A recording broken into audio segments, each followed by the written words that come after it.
بسم اللہ الرحمن الرحیم۔ عظیم ثواب والے کلمات۔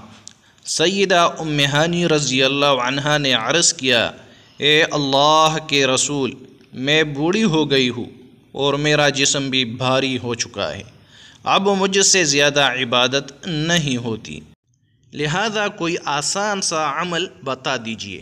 آپ صلی اللہ علیہ وسلم نے فرمایا، تم 100 بار سبحان اللہ پڑھ لیا کرو، اس سے تمہیں 100 غلاموں کو آزاد کرنے کا اجر ملے گا۔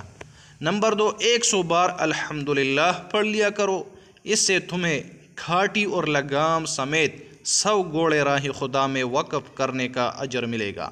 نمبر 3، 100 بار اللہ اکبر پڑھ لیا کرو، اس سے تمہیں 100 اونٹوں کی مقبول قربانی کا اجر ملے گا۔ نمبر 4، اور 100 بار لا الہ الا اللہ پڑھ لیا کرو، اس سے تمہارے لیے زمین و آسمان کے درمیان کا سارا خلا نیکیوں سے بھر جائے گا۔ اللہ تعالی ہم سب کو عمل کرنے کی توفیق عطا فرمائے، آمین ثم آمین۔